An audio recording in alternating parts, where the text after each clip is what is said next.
नमस्कार दोस्तों, संकल्प मैथ क्लासेस में आपका स्वागत है। हम कर रहे हैं यूपी टेट स्पेशल। इसमें घन और घनमूल पर आधारित प्रश्न हल कर रहे हैं और इसमें भाग चल रहा है 4। इसका पहला सवाल देखते हैं। ये ध्यान रखना, पॉइंटों पर आधारित मैं सवाल आपको करा रहा हूँ। इस पर विशेष ध्यान रखना है, चाहे आपका यहाँ पे घन आ जाए या केवल रूढ़ आ जाए।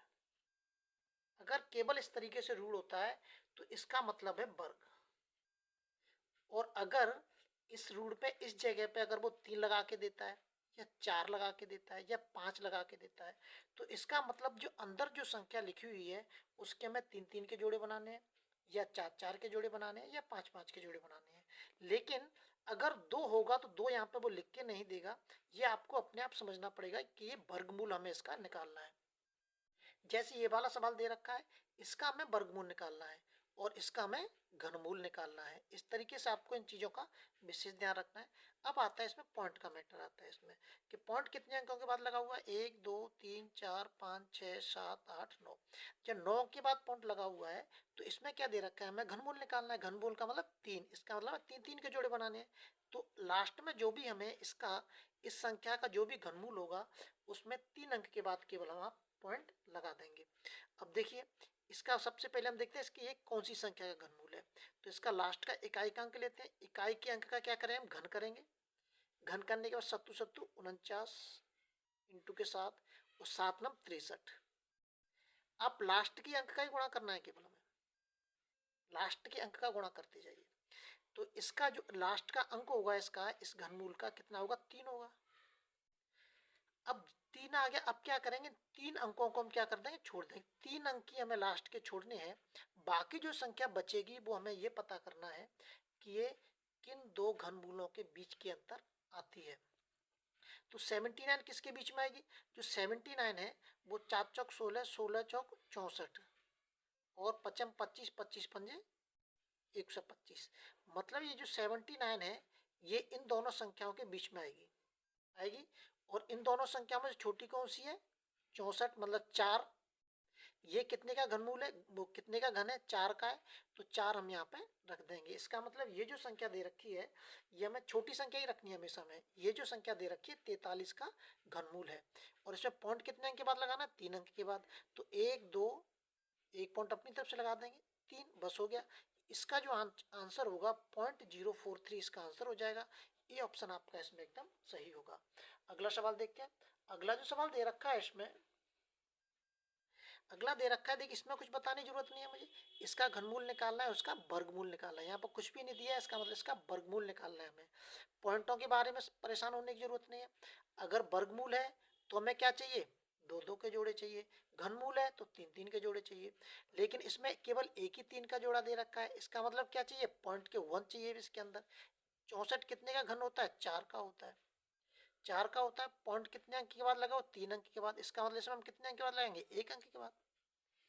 अगर मैं पॉइंट के 4 का आपस में गुणा करूंगा 3 बार तो पॉइंट कितने अंक के बाद हो जाएगा, 1 2 3, 3 अंक के बाद। तो ये 3 अंक के बाद हो गया, इसलिए क्या आ जाएगा, पॉइंट के 4 आ जाएगा।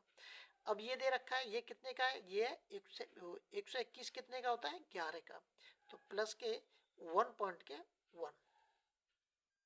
अगर वर्ग है तो आधा कर दीजिए, घन है तो तिहाई के हिसाब से कर दीजिए आप। अब इनको हम जोड़ना है। जोड़ने का विशेष ध्यान रखना है, पॉइंट हमेशा पॉइंट के सीध में ही आएगा। चाहे संख्या, सॉरी, पॉइंट हमेशा पॉइंट के सीध में ही आएगा, चाहे संख्या आपकी इधर ज्यादा निकल जाए या इधर ज्यादा निकल जाए, इससे आपको कोई मतलब नहीं है। पॉइंट एकदम, चाहे इसमें संख्या एक ज्यादा और होती कोई प्रॉब्लम नहीं है इससे, चाहे इधर मतलब कोई एक संख्या ज्यादा होती कोई परेशानी नहीं है, लेकिन पॉइंट एकदम सीध में ही होना चाहिए। जोड़ दीजिए, कितना हो जाएगा, 5 हो जाएगा। पॉइंट के 1, 1 पॉइंट के 5 इसका आंसर हो जाएगा। सी ऑप्शन आपका एकदम सही होगा।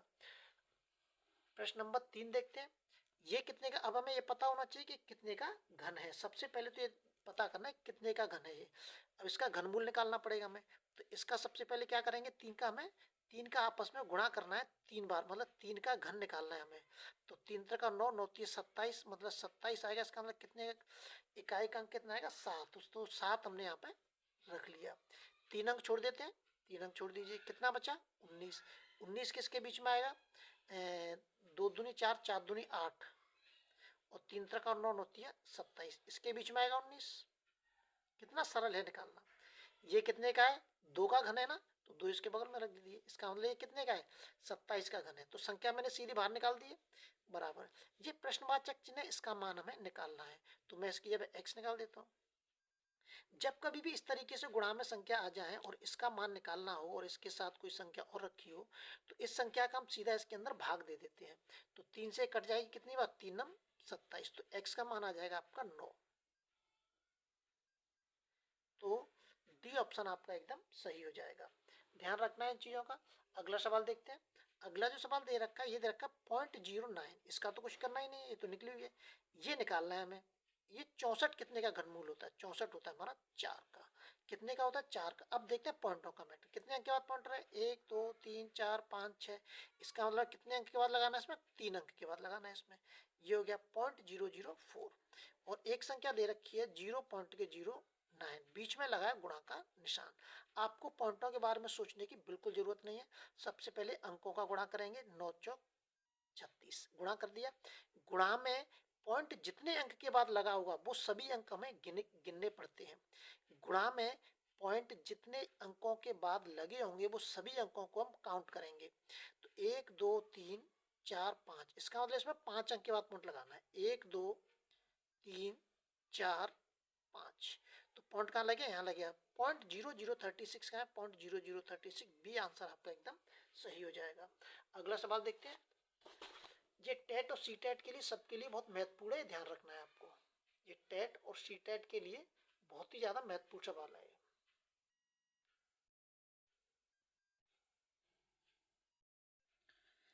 ये दे रखा है, ये तो सीधा है, कुछ करना ही नहीं है इसमें। इसका घन निकालना है हमें। देखिए कैसे करेंगे इसका घन, कि कितने अंक के बाद लगाओ, 1 2 3 4 5 6, तो 3 अंक के बाद लगा दीजिए सीधा, 1 2 3।